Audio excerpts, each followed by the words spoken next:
this very strong home country bias, at least at the institutional level, is very much a U.S. thing. Sure. I mean, when you talk about retail individuals, the home country bias comes from more of a lack of access, right? They just don't have easy access to international ETFs, say, for an investor in Japan or Taiwan. Unlike the US, where I think international vehicles are quite abundant, but just I think the home country bias has made most of them kind of small because they just don't get a lot of asset allocation. This podcast is for advisor use only and not to be distributed to the public. The Wealth Consulting Group is an SEC-registered investment advisor, and the opinions voiced and contents in this podcast are for general information only and are not intended to provide specific advice or recommendations for any individual. All performance referenced is historical and is no guarantee of future results. All indices are unmanaged and may not be invested into directly. The economic forecasts set forth in this material may not develop as predicted, and there can be no guarantee that strategies promoted will be successful. All right, let's kick off The Bull of Wall Street, episode 26. My name's Paisley Nardini. I am an outside consultant for the Wealth Consulting Group, and I'm joined by our co-host, Jim Warden, who is the Chief Investment Officer at the Wealth Consulting Group. We are excited to have Jason Hsu join us today. Jason is the founder, chairman, and the chief investment officer for Rayliant Global Advisors. And Jason also, as many of you are probably more familiar, was a co-founder at Research Affiliates back in the day. And in between then and today, he has done a lot of amazing things. He is everywhere. He is vocal. And he not only is a practitioner in our industry, but he has, I would say, deep roots in the academic world as well. So whether it's macro or micro and everything in between, we're really excited to have Jason join us as a guest today. And I've had the fortunate opportunity to cross paths with Jason throughout the years. I was at PIMCO when he was at Research Affiliates, and have stayed in touch since. I've even gotten him to speak at some of our CFA events out here on the West Coast. So Jason, thank you for joining us. Glad to be here. Thanks, Paisley, for inviting me. Awesome. So today we have a lot that we want to discuss, whether it's the recent news of the debt downgrade over the weekend, or it's the broader picture that we're facing in kind of the first half of this year, which is the tariff discussions, and everything in between. I think between the three of us, we probably have a lot of really interesting thoughts. But before we get there, Jason, I would love if you could give the listeners just a brief overview of your background, and bring us up to speed on kind of what it is you're doing on a daily basis, at Rayliant. Sure thing.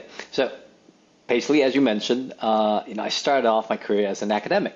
I still teach at UCLA in the Anderson Business School. I teach international finance there. Obviously, most people know me, as you indicated, from either my work at Research Affiliate that touches on PIMCO. So we manage the PIMCO All Asset Fund, or later on Fundamental Index, right? So the first product that really kind of became the space, Smart Beta. But I spun out of Research Affiliates, essentially sort of taking the international business and focusing on that. That was circa about 2016. And, day to day, now I run Rayliant Global Advisors. Formerly you can think of that as Research Affiliates Asia. We have a lot of Asian institutional clients. We now have global institutional clients from all over the place.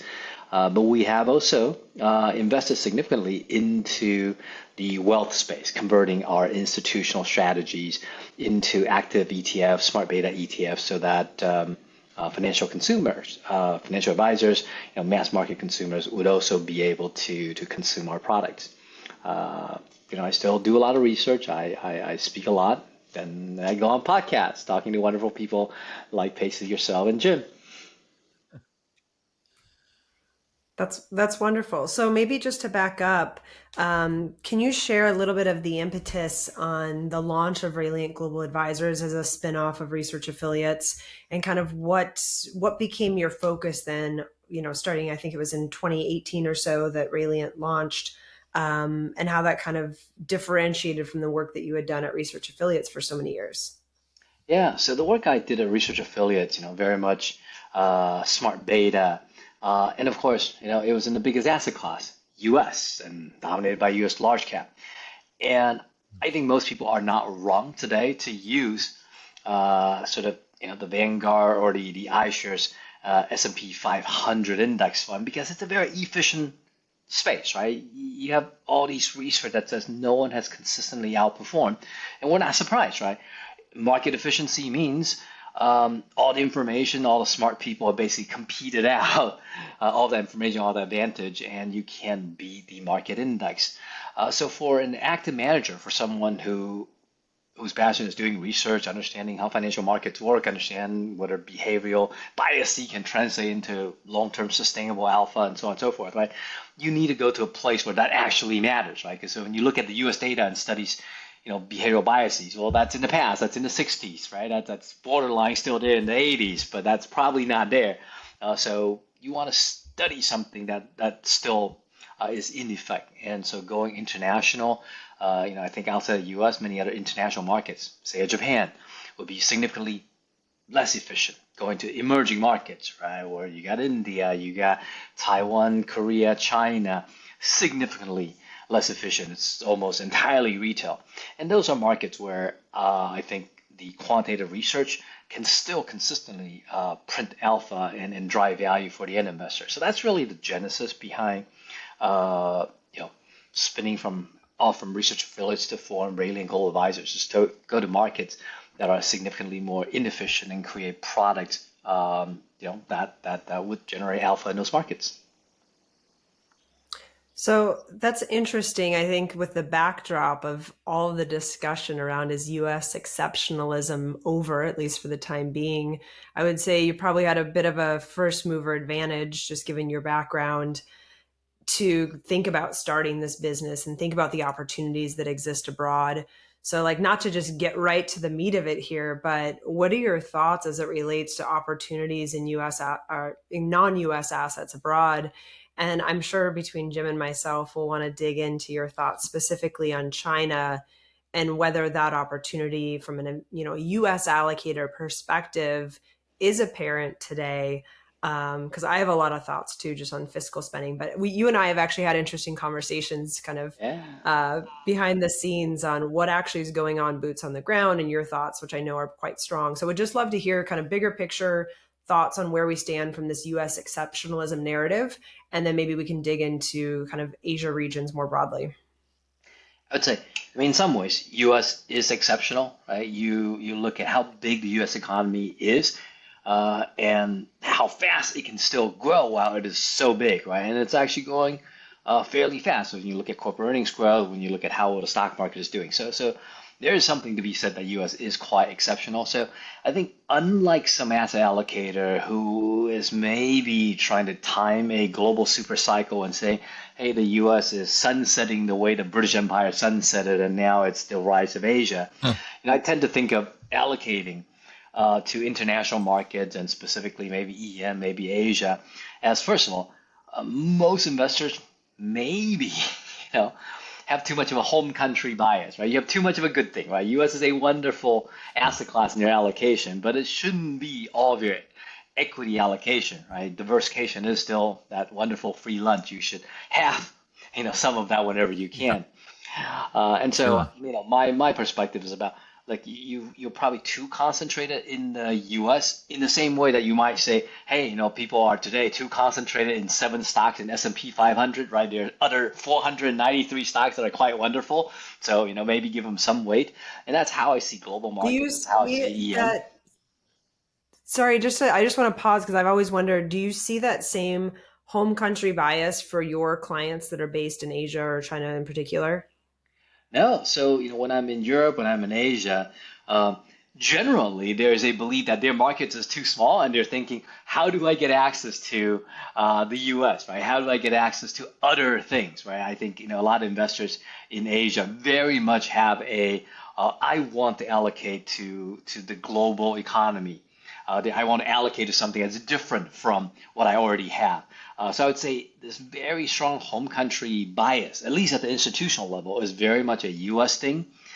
Sure. When you talk about retail individuals, the home country bias comes from more of a lack of access, right? They just don't have easy access to international ETFs, say, for an investor in Japan or Taiwan. Unlike the US, where I think international vehicles are quite abundant, but just I think the home country bias has made most of them kind of small, right? Because they just don't get a lot of asset Got it. allocation.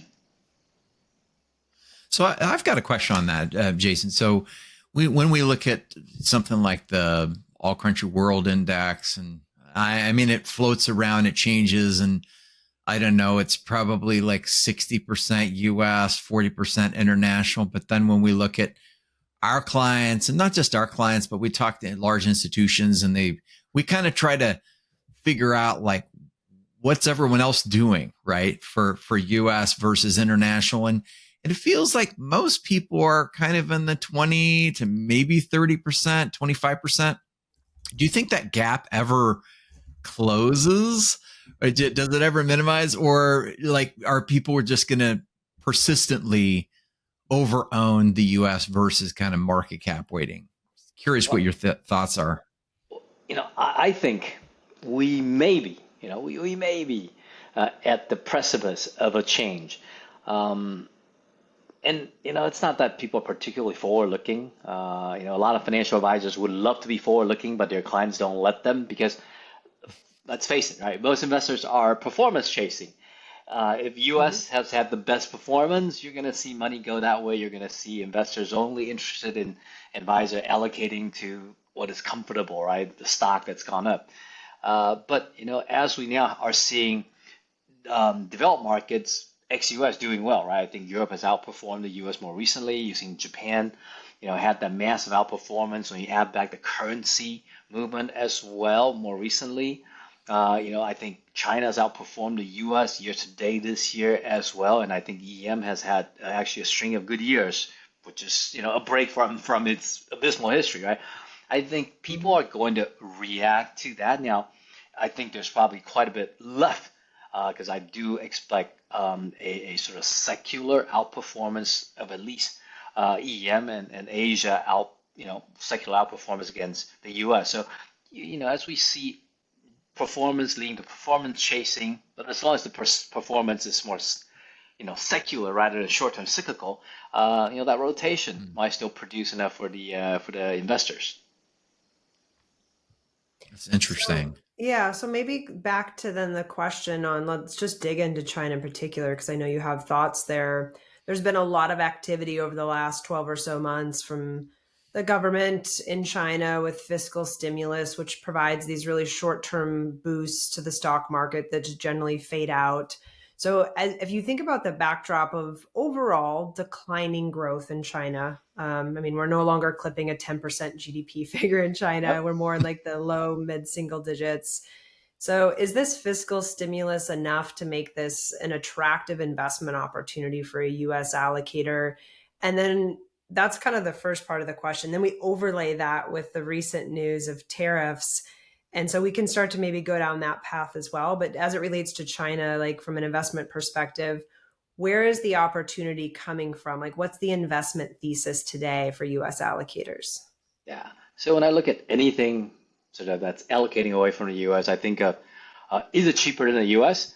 And also the correlation with the US. These are going to be the two things that's going to drive my asset allocation, right? Because if I don't get something that's meaningfully better performance, at least if it's a negative correlation, then I get these, risk diversifying exposure that'll help my portfolio. And if there's a thesis for actually, outperformance because it's a lot cheaper, and I get some negative correlation, it's wonderful, right? And so, my I would say love for tactically allocating to China is because it is one of the more negatively correlated economy with the U.S. Because again, you got the world essentially G2, right? So there's a lot of, sort of friendly competition that leads to this natural negative correlation. And given how cheap China is, I'm still a big believer in value investing, right? As long as you're investing in a quality economy, right, with quality companies that can grow, then it's about buying it at a low valuation multiple. And I think if you're selective when it comes to allocating to Chinese companies, and you sort of allocate to those that are high quality from a management perspective, from governance perspective, there's going to be growth because they're nested inside growth economy. then getting in when it's half the valuation multiple of the U.S. Seems like a good deal. And then it's it's true for buying any value stock, right? You just need a catalyst. And so basically, when you ask, the fiscal stimulus, of course, all stimulus are generally very short term in nature. The government just can't consistently pump in money, right? That lead to long term problems. But it does create that short term catalyst when you have sort of a high quality sort of value basket that you're invested in. And so I think this is a really good time to tactically overweight China because it's cheap. If you're active, you can pick up some good quality company that have growth characteristic. And now the government's providing that catalyst for sort of a outperformance for that economy. So this is sort of a good tactical play. Yeah, I think a lot of people, myself included, I go back and forth on the valuation argument because as we know, valuations can remain low for extended periods of time. So then I start to think more about irrespective of the valuations. Like that to me is the icing on the cake. When you mentioned this, is taking an active approach. I think one thing that I've always shared with clients is like, as you get into more of these niche unknown parts of the market, when I say unknown, I mean to a lot of US allocators, China boots on the ground, understanding the drivers there is unknown to them. You start to think about the role and the importance of active management and also kind of thinking about breaking down that broad brush EM allocation, right? Because a lot of US allocators, they get really nimble within their US equities. But once you go overseas, you buy the EFI, you buy the EM index, and you go passive still. And that's where a lot of these kind of bad apples come to the surface. So how do you think about active management, maybe within some of these individual countries in emerging markets or Asia in particular? And then as it relates to China, a fundamental active approach versus more of a systematic or factor-based approach, like do you delineate there? Yeah, so basically when you talk about active, you're absolutely right. There are really kind of two components to being active. One is, of course, you want to gather information, and if the market is sort of less nimble than you are, less skilled than you are, less professional than you are, then you're going to have an edge. That is absolutely true.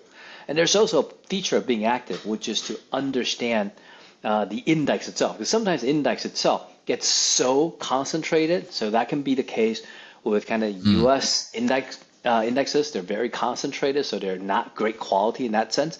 But when you start to look at emerging economies, right, you look at MSCI EM or MSCI EFI, MSCI EM, right, if you look at it, it is dominated by state-owned enterprises. And that's just a feature function of the emerging markets. Their biggest companies are not the Microsoft, the Apple, where it's through innovation and growth that they became large. Their biggest companies, because they're sort of newer economies, are big, giant state-owned enterprises that got sort of partially privatized or that were listed just because they want to have some bigger companies anchoring the stock market. And that's not what you want to invest in, right? These are companies that may pay a big dividend, but there's no growth in it. You're buying in emerging markets for the growth. So absolutely understanding kind of defects in the benchmark is critical. And then, of course, you recognize those markets are, let's say China, 85% retail investing, right? Taiwan, South Korea, 60% retail investing. You are going to have a significant advantage as a professional money manager in extracting alpha. So you already got two things going for you when you think about active in those markets. One is the benchmarks very poorly designed, so in a way easier to beat. And second of all, you do very much have an information advantage, and it could be systematic or it could be sort of more traditional, deep single stock research, both of which I think can give you tremendous advantage. Yeah, I think that makes a lot of sense. One comment that you made, maybe I brought it up, is in relation to some of the fiscal spending that we've seen in China. That's another theme that we've seen play out that's really carried a lot of the EFI returns year to date, just the activity in Japan, or excuse me, in Germany in particular, with some of the fiscal infrastructure spending that's taken place, which might be a nice dovetail into the conversation of maybe some closer to home fiscal spending, and really thinking about the backdrop that we're facing today with the rising deficit. Over the weekend, obviously, with the downgrade from Moody's of U.S. Treasuries. And to me, that we can talk about this in a moment. To me, that feels like a bit of a formality than a market moving event. And I think we've already seen markets start to pare back some of those losses this morning. But as it relates to the bigger picture of the tariff discussions being on pause for a bit, although they are taking place behind the scenes, we've already started to see this tax bill come into question, the deficit. So there's a lot of different ways we can take the conversation, but would just love to get your thoughts as it relates to this looming deficit that we have and the implications that might have on growth here in the US, because I think that's kind of what a lot of we've been focusing on is tariffs came, the discussions are ongoing. It's obviously a headwind for markets. And so as we get through some of the regulations and the tax code, like perhaps that's the boost that brings back some of the optimism for US equities. But this looming deficit, I think, is probably a longer term issue that we'll have to face. So like, what are your thoughts on that? Basically, I mean, I probably here have a bit of a contrarian view when it comes to the U.S. sort of national debt. We love contrarian views, by the way. and our ongoing deficit. Sure, we run a deficit every year. I don't think that's going to change. I don't think we have a income problem. We have a spending problem, right? We can increase our revenue however many way, whether it's tariff, whether it's more taxes, whatever. But I think both parties have been trained to not just spend a little bit more than we actually collect, and we can finance it because foreign countries are happy to hold U.S. debt, and we can monetize it by having the Fed buy it. So I think like the deficit isn't going away. Right? Why do you if you get elected the president and your job is to go into contraction and shrink the budget, right? Everyone hates you, right? Like why solve a problem only for a future president to mess it up, right? So you might as well go spend the money. So I don't think that's ever going to change. So the question is, okay, we're going to have a larger and larger national debt. We are clearly never ever going to pay that off, right? Like it's hit the point of no return, right? There's just no credible path to paying that off. But we do want to put that in context, right? Sure, 36.7 trillion, right? Whatever that number is. It sounds scary, right? But you want to standardize that against not just our GDP. You want to standardize that against our national wealth, right? So our national wealth is about 170 trillion, right? And that's what the households hold in terms of stocks, savings deposits, real estate netting out their debt. So we're quite wealthy. Sure, the government sort of, is holding debt, but the household, by and large, owns the government debt, right? Actually, like we keep on thinking, our government owes most of its money to China. No, our government owes about 800 billion to China out of the 36 trillion, right? Most of that is owed to domestic households. So I don't think we're in any risk of bankrupting the company. Of course, I think the national debt does mean we print more money to self-finance, and so there are two implications, right? Like we can't refinance ourselves at this interest rate, right? It just crowds out too much of the government spending. So we're going to go into a situation where kind of like Japan, continually quantitative ease.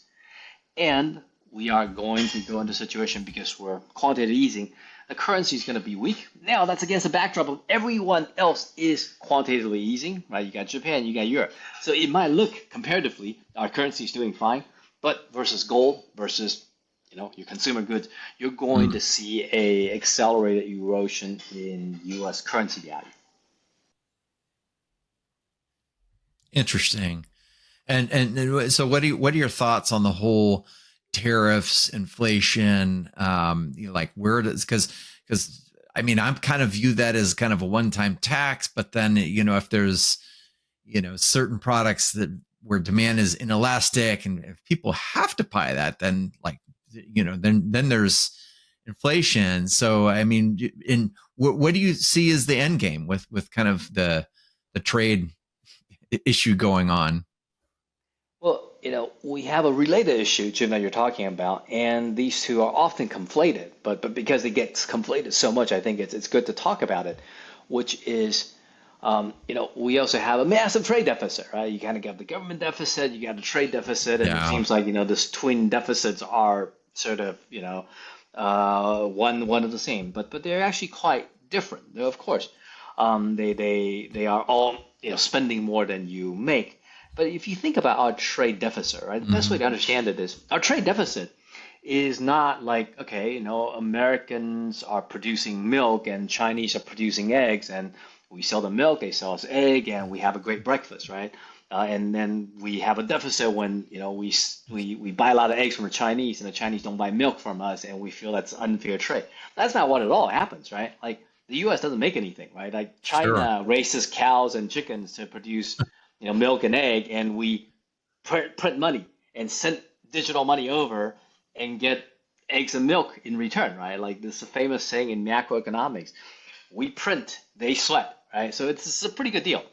So we want to think of trade deficit as payroll, right? It's just Americans are rich, so we pay other people to do work for us, right? So when you have Apple paying their employees, right? They don't feel like, oh, Apple's running a trade deficit against its employee, right? It's just Apple pays employee to produce very valuable products from which to profit, right? American firms, right? The Nikes, the Apples, right? All the big brands pay Chinese workers $3 an hour, and then we bring the goods back to the U.S. internationally, and we capture all the margin. Because we own the brand, we oftentimes own the IP and the distribution. So it's just payroll, right? We're paying people, right? It's outsourcing. So really what we call trade deficit is America outsourcing. And again, in the outsourcing, we made a lot of profit, right? Statistics. Our trade deficit was, and we're outsourcing it for a lower cost than for us to make it, right? So like that would be more deflationary, right? Up until the point where maybe it costs more to pay them. Right, of course. So if Asia somehow become expensive, then we have a problem. Yeah.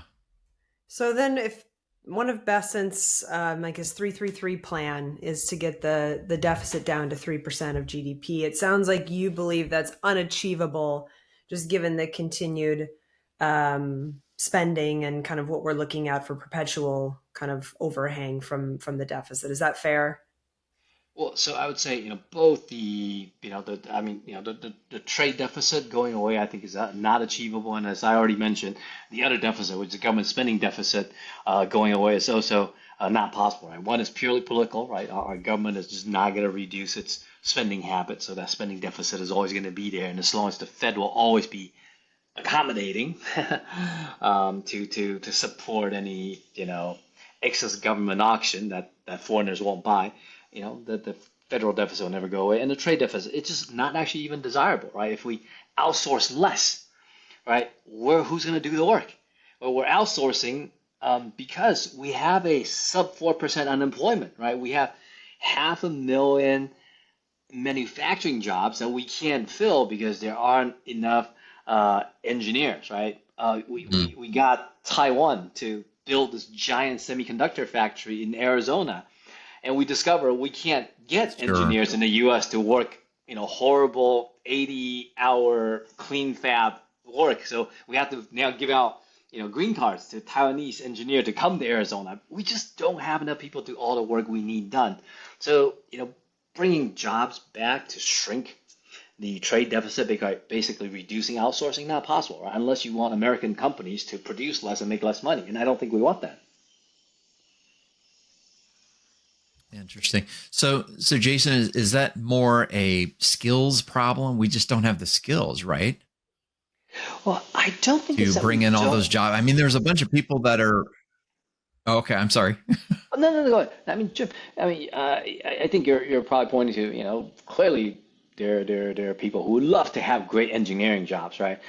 And it is true, we don't produce that many engineers, right? Part of it is we have a smaller population, right? We produce statistically about 570,000 STEM college graduates every year. China produces closer to 5 million, right? So 10 times. In India, correspondingly, about 4 million a year. So if you just sort of say, these are all the highly qualified people who can do highly technical jobs, right? The U.S. produce them. We produce, more than 500,000 a year. That's not nothing, right? But just, you're going to go to where there's an excess supply of people with STEM degrees. And so Mm-hmm. you can't blame American companies moving jobs because there you got a lot of really hungry and by US standards very poor, highly trained engineers who are willing to work cheaper for longer hours. And you just can't blame, profit motivated companies for going there for talent. Sure. Yeah, I would say too. I mean, that's one of the things that's been discussed at length as part of the, tariff negotiations are meant to bring onshore a lot of these activities. And I think everyone is kind of looking around like, who's going to pick up these Who's jobs? going to do And it? I mean, some of the statistics that have even come out, I don't remember them in particular, but for example, a belt that maybe cost you $20 is now going to cost you $120, to which point people are already talking about, tariffs being more deflationary than inflationary because they just really kind of squeeze demand. But I think all of that's getting a bit ahead of itself. I think a lot of this is a power play. I think a lot of this is meant to help reduce some of the deficit, to help offset some of this that they're going to ultimately be doing through tax cuts, right? Because as they think about balancing the budget, the tariff is an easy way to think about producing additional income. But as it stands today, I mean, even Walmart came out recently saying that they're absorbing, at least for the foreseeable. So we've already started to see negotiations backpedal a bit. I think, especially the conversations with China, perhaps realizing that, the 145% was nowhere near the final resting place that this will land. So like, I know we don't have a crystal ball. I know you're not a fly on the wall for those conversations, but what is your big takeaway? Like, where do you think we'll get with China over the next, 45 days? And I think we're about halfway through this 90-day pause currently. Do you think we'll come to an agreement that's maybe, closer to the 10% than the 145? Or do you think that we'll rest somewhere in the middle for the foreseeable? Well, so my read on our president is that he is not some kind of, global trade or bring job back to the U.S. purist, right? Like for him, um, he just want to get something, right? The Mm. funny thing is when he first put on tariff on everyone, right? Vietnam immediately say, okay, we will take U.S. tariff down to nothing. Could you take tariff on Vietnam down to nothing? And that was rejected by our president, right? Because that's not really valuable to him, right? What instead you saw was, Taiwan coming to the U.S. and say, okay, we'll do another $100 million investment and build another, semiconductor plant in a location of your choice, preferably maybe a battle state ground, so Trump can bring jobs to a swing state, right? Taiwan says, what Yeah. about, us increasing our military spend and buy more U.S. arms? We'll increase that to 3% of GDP. Well, all of a sudden, right, these are things that create jobs that can Mm. be very targeted to a battleground state, to a location where Trump, needs to win. So I think our president is, sort of like the destination is not trade in and of itself. I think the destination is what can he get, right? I mean, he's on a tour, right, Yeah. in the Middle East. And he's got, 600 million from Qatar, 160 Boeing purchase from Qatar, $500 million in promised investments from Saudi Arabia. So, these are investments deal, arms purchase deals, equipment purchase deals that have nothing to do with long-term trade policy, but it's an immediate win, right? And I think that's far more Yeah. valuable to the current administration, right? Using a very scary giant hammer, trade, because everyone does want the U.S. market, right? It's the biggest market with the richest consumer, most willing to spend. And by wielding that hammer, he's getting concessions he needs elsewhere. Uh, and ultimately, when he gets a concession to kind of peel back the punitive tariff, right? The punitive tariff, at the end of the day, is actually punitive to American consumers, right? Because it's tax put Hmm. on the product once it gets to the U.S., right? Because we have no jurisdiction Yep. to Sure. tax foreign companies, right? We can only tax Walmart and Amazon. And so that's clearly not what the president wants to accomplish, right? He wants to threaten other countries and get stuff back. Get Yeah. a deal. And then he gets a plane too. It's a kicker. Yeah, now $400 million. That's not bad. I read something where they're like, you'd be crazy not to accept that as a gift. And I was like, I would accept a private plane if anybody would like to send me one. So Jason, I got to ask you, if you don't mind, I'm still fascinated about China and everything that's going on. By the way, like in college, I took Chinese, and I'm starting it again on Duolingo. I'm not very good. I'm not proficient, but I'm learning, and I'm fascinated because the technology, what they're doing with AI, and we hear about DeepSeek, we hear about Manus AI, which is kind of this, it's going to control other AIs, or it's going to actually execute.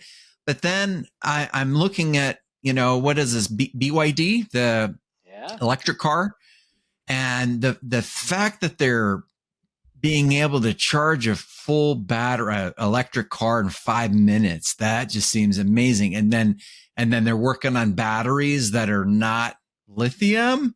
So I feel like at some point, they're getting pretty close technologically wise. And maybe this is why there's some of this discomfort with, the US, and we got to keep them at arm's bay.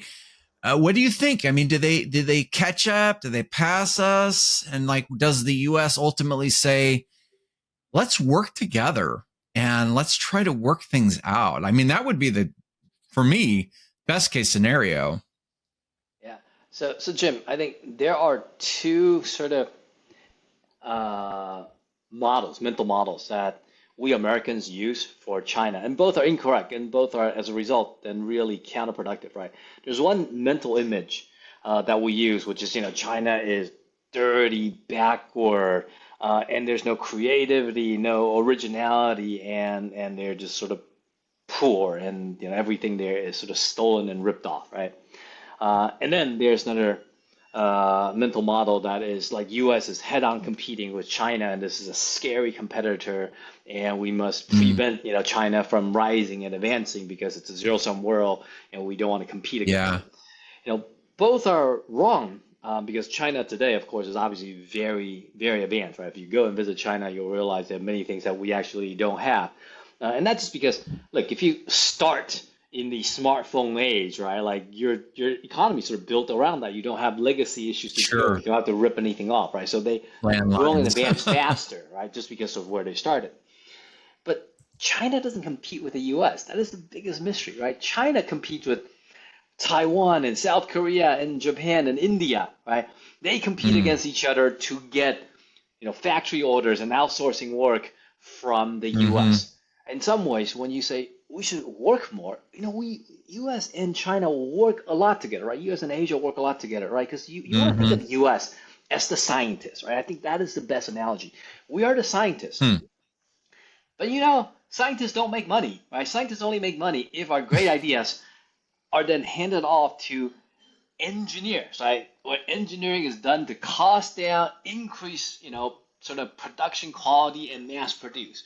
Right, that's then when we can charge money for our IP, for the science, and let the engineers charge what they can in terms of, kind of the craftsman work, right? And these are very two different things, and they collaborate to jointly create value.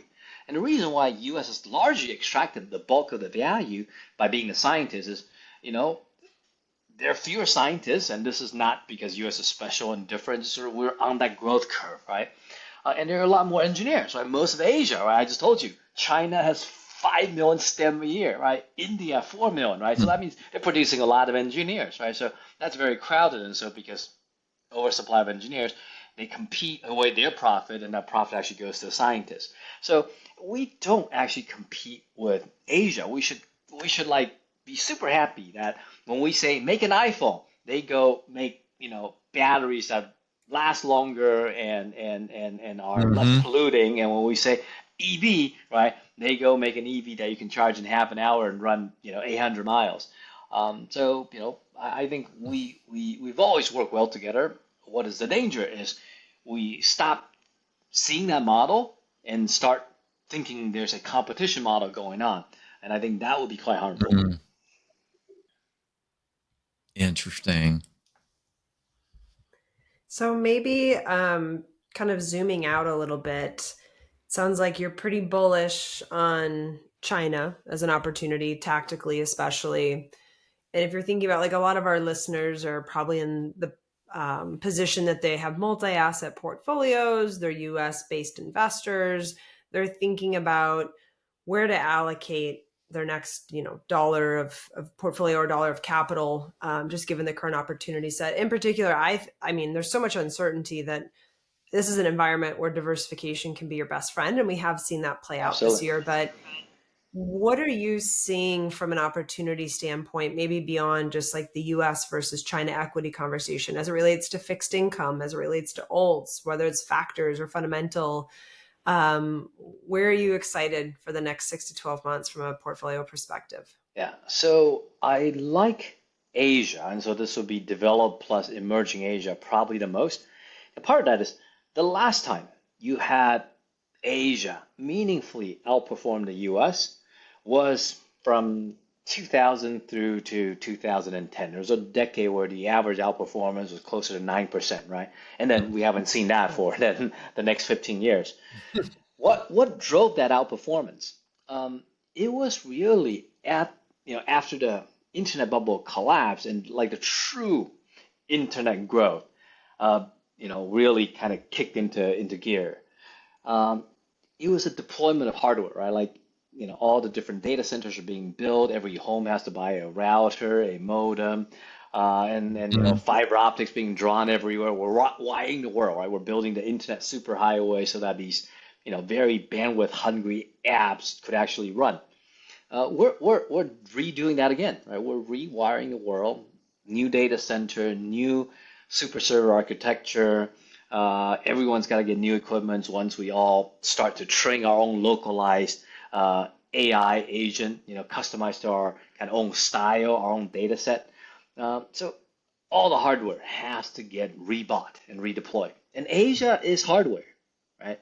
And so I think I would say, over the next, maybe a deployment is faster this time, at least I would say the next 5 years, we're going to see this as the major catalyst for Asia to really grow and benefit. And the beauty is today you got Japan, you got emerging Asia, including China, Taiwan, South Korea, really trading a significantly cheaper valuation multiple than the US. So this could be a great catalyst. You both have this cheaper valuation as a way to earn extra return, but also this catalyst of this massive hardware deployment that will drive, I would say, sort of, a super secular growth for both, EM and DM Asia.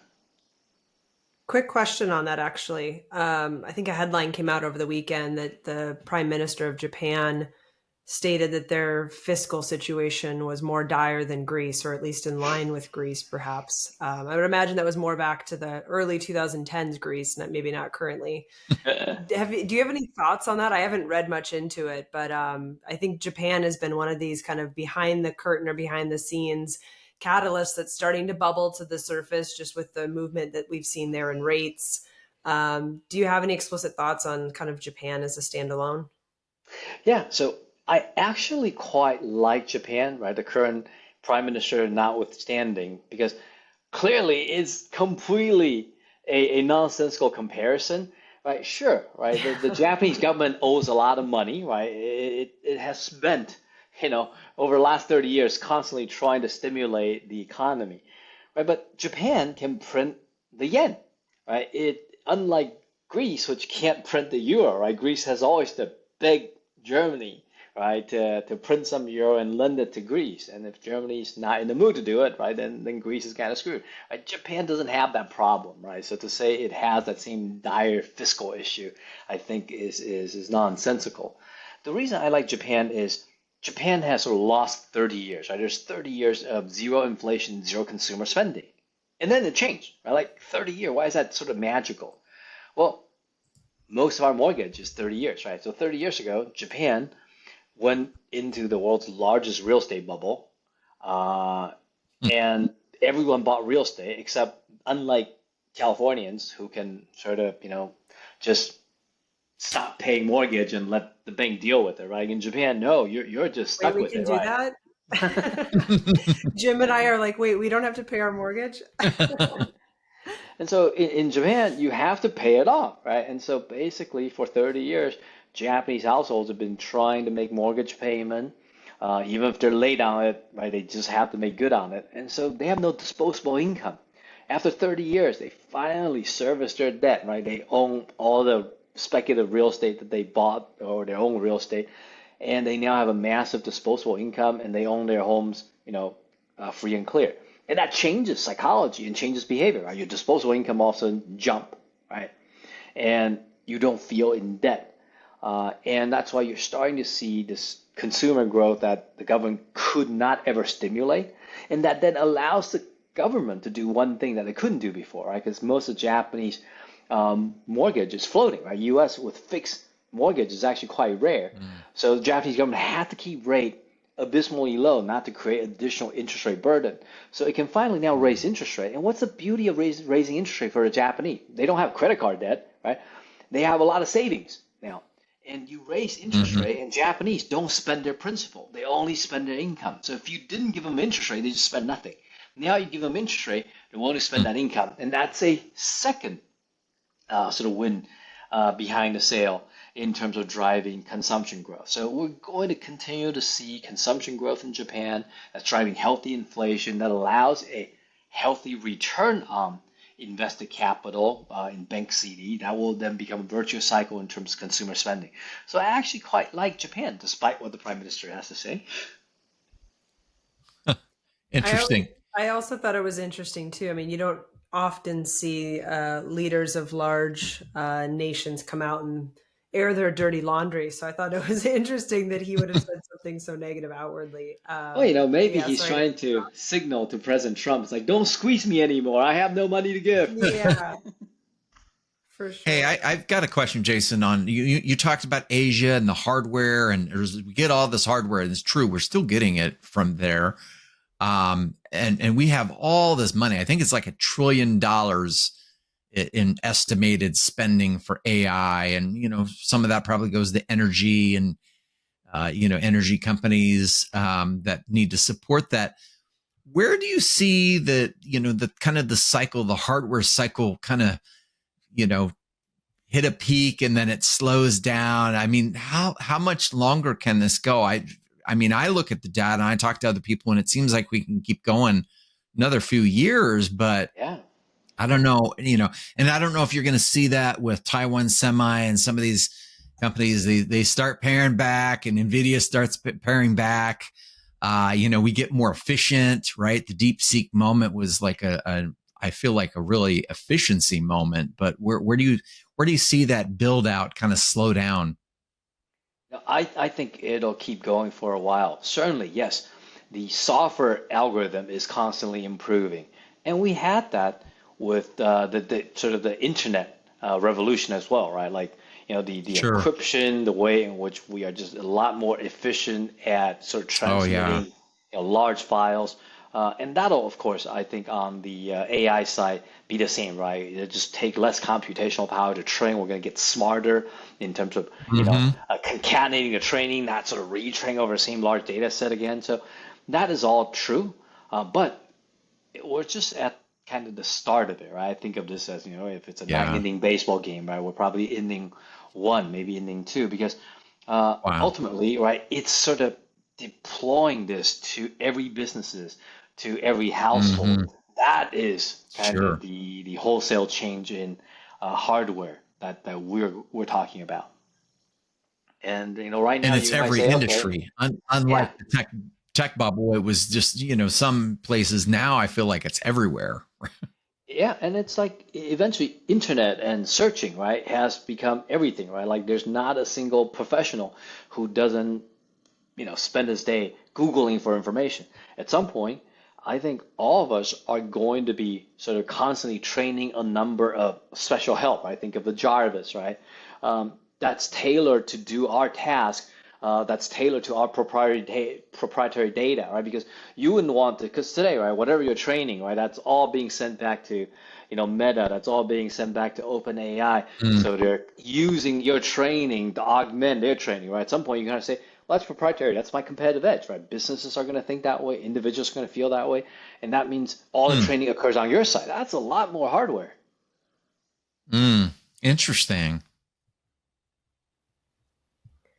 So maybe with the time we have left, I feel like I have a good idea now of where you're constructive or bullish, kind of what you see opportunities abroad. The US is still exceptional, let's be clear, but perhaps it's Absolutely. going to take a bit of a breather. I think some of the dollar weakness is also kind of the tailwind for kind of some of the international assets that have rallied recently. But if we take a step back and think about a lot of the forces that be right now, whether it's US driven or globally driven, like what keeps you up at night? What do you think is the risk that investors aren't pricing in? Because I think markets are kind of this sideways choppy, and we're just every bit of information that comes, we're digesting and pricing it in, and then we're relaxing a bit, right? And then we price it in and we relax a bit, which is how markets work. But without the crystal ball, like what do you think investors are underappreciating in regards to risks over the next few months? Yeah, I think what investors may be sort of underappreciating is how expensive U.S. equities are. Right. So Hmm. sure, like, the over the next 10 years, will AI create many tens of trillions in value? I absolutely believe so, right? Like, I think everyone underestimated Hmm. how foundationally internet was going to change businesses, business models, profit models, how we live, how we work, right? And that will be the same. We are not even at the beginning of it when it comes to AI. So all the people who say, oh, they don't have a business model, well, all of that is probably going to be sunk. Well, that's what people said in the early days of internet as well. Just we're too early to really imagine the possibility.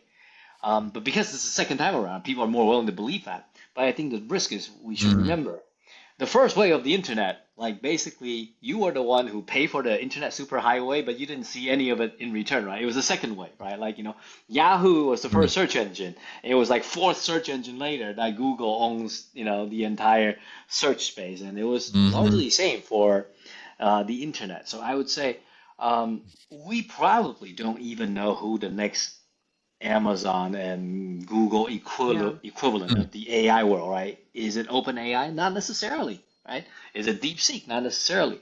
They probably haven't been born yet. So the people who are super bullish on the theme, I think they're right. But who are overconfident in that they are picking the winner today, I think that's the risk. Yeah, I think Interesting. that's a really great point. I mean, I've when I was at Invesco prior to my current role, we had a really interesting chart that we would look at the essentially the top companies from a market cap weighting perspective in like the S&P every decade or every 5 years. And there's a couple that trickle through and kind of, stand the test of time. But to your point, Jason, is that every time you look at that point in time, what you think are going to be the leaders and the first movers, it's an entirely different narrative 3 years later, 5 years later, and especially 10 years later. And so I would concur with your point on kind of being overly optimistic. And oftentimes, too, it's not the first mover that ends up being kind of the long-standing producer of these technologies. Like they bring the technology to market, they're the pioneers, they pave the way. And then as that technology grows and is disbanded more, the ability of these companies to watch, learn, and incorporate that. So I would concur with that. I'm sure Jim has some thoughts on that as Oh well. no, I agree 100%. I just think I'm kind of laughing to myself because I think of AOL, and when I I know. started in the business as an advisor years ago, and I remember one of the trainers, this is working for a wirehouse, he was like, I just put all my clients in AOL because they got 90% market share. I just laugh because like, where is AOL? And then they bought Time Warner, and then Yeah. I don't know. It got Those kind of are great wild. case studies, though, just as, again, like the psychology of investors, you're so caught up in the latest and greatest. And we even spoke about, the bias of price recency and what's done well in the immediate past is likely to continue to do well.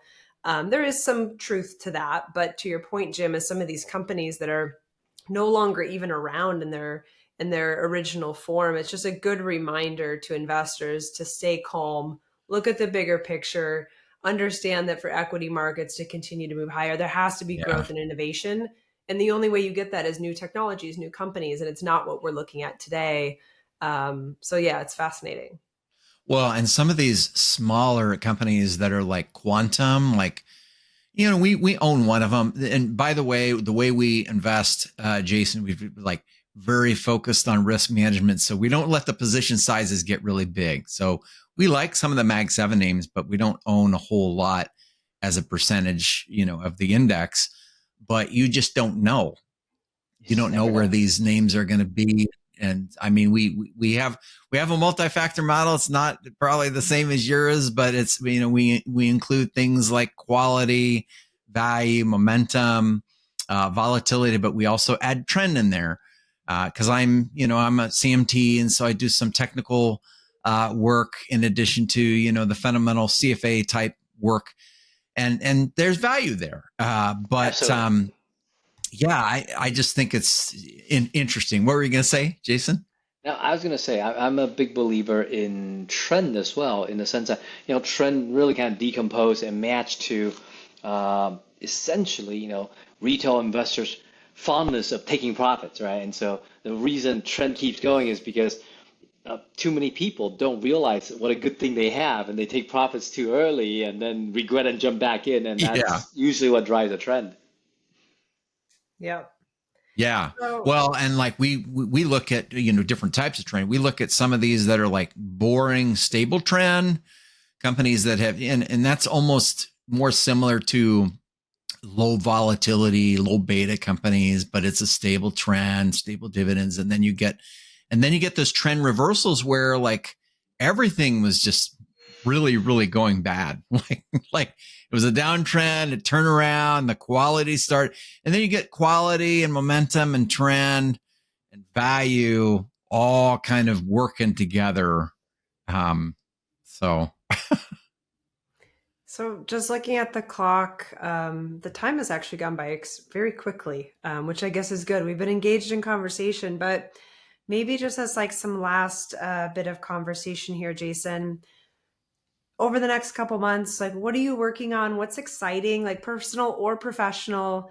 What do you got going on, and what should our listeners pay attention to? Well, over the kind of next few months, the biggest topic I'm sort of thinking about is, uh, you know, what is going to happen to the U.S. rates, right? We got downgraded, so there's a bit of a scare, right? We saw some spiking up, but we also know that President Trump really would like to have a rate cut, right? And Yes, he I would. am, if I were a betting man, I wouldn't bet against President Trump, right? He's savvy, right? You can question his tactics, right? You may not like, how he gets things done, but he often does find a way to get it done, right? He loves a rate cut. That's great for stock market, great for economy, therefore great for the midterm election. Uh, of course, we have a lot of a lot of government debt that needs refinancing, right? And he prefers to refinance at lower rate, not higher rate. So sure. for the government and for the sake of our treasury, a lower rate would be super super helpful. I know Jay Powell says, Yep. look, it's data driven, right? It's first and foremost about inflation. But let's see if President Trump can sweet talk and charm him into seeing the light and give us a rate cut. Yeah. Something tells me the claims data might start to tick up a little bit.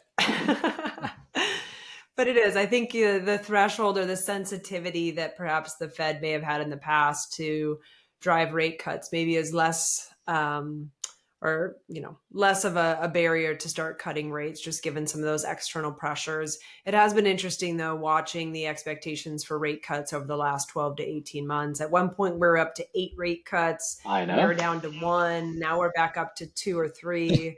So take all of it with a grain of salt, but I agree with you. I think that is, what's necessary or likely in the back half of this year. And we're not too far away from seeing the employment data start to head in that direction. That would be the catalyst for that to take Sure. place. Hey, Jason, I've got one more question for you, if you don't mind, if Of you've course. got a couple minutes here. So I've been thinking about this a lot, as it relates to multi-factor. It's like you do all this research and we love it. And like, I know there's some others that are doing, similar, maybe different, but it's a little bit similar.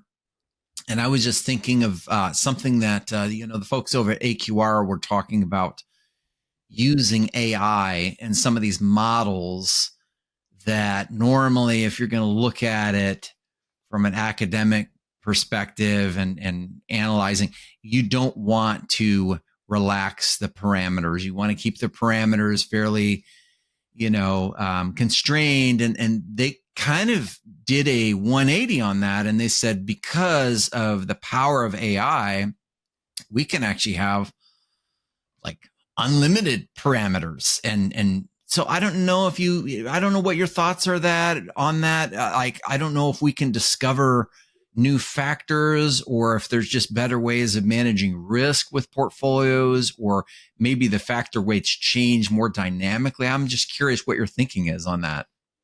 Yeah. So, I think for people who are sort of now diving in, and I think everyone should, right? But if you're just sort of diving into using machine learning, sort of using AI and training them to find new factors or to blend factors together using different weights and nonlinear combinations, right? You could get very excited at how amazing your backtest looks, right? But if you've been doing it for a while, you realize, hey, we've always been very good at producing very good looking backtests, right? It's just we're not very good at making very good looking backtests translate into reality, right? So to have AI to give you even more insanely good backtest is not the point, right? What you want is to find. Yeah. Oh, yeah. Well, and like, where do you draw the line to say that's just all overfitting? It's, it generally is, right? Like it's finding, the insight, the wisdom to basically create a backtest that is credible, believable, that translate into out of sample performance.